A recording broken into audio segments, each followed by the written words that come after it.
Welcome to today's lesson, where we're going to learn a key skill: analyzing the relationship between a primary and secondary source on the same topic. By the end of this video, you'll know how to compare these two types of sources to better understand historical events, people, or ideas. Let's jump in. Let's break down these terms.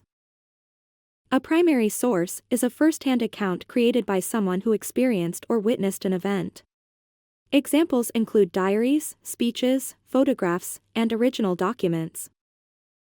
A secondary source is an interpretation or analysis of an event created after it happened.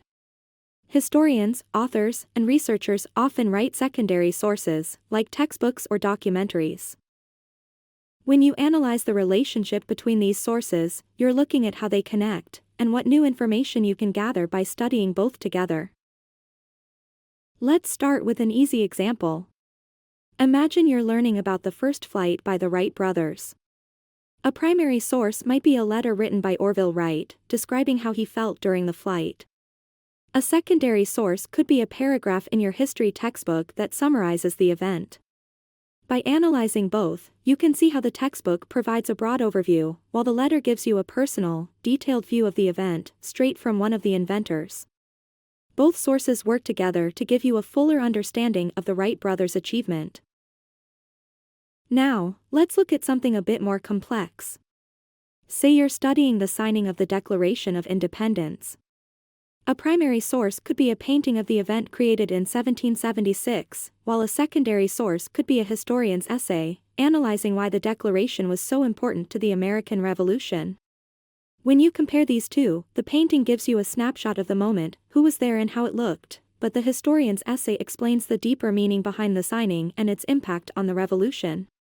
Together, these sources help you see both the event itself and its significance.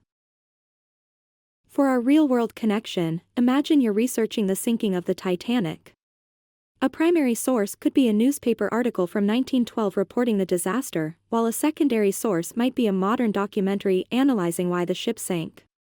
By analyzing the relationship between these two sources, you'll notice that the newspaper gives immediate, emotional reactions from the time of the tragedy, while the documentary provides more context, explaining the engineering flaws and safety issues that contributed to the sinking.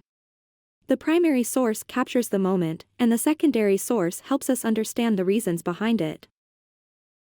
Let's recap what we've learned today. A primary source is a first-hand account, and a secondary source is an interpretation created later. Analyzing the relationship between these sources helps you understand both the details of an event and the bigger picture. By using both types of sources, you can gain a deeper understanding of history and see it from multiple perspectives. Keep practicing this skill, and soon you'll be a pro at comparing primary and secondary sources. Thanks for watching.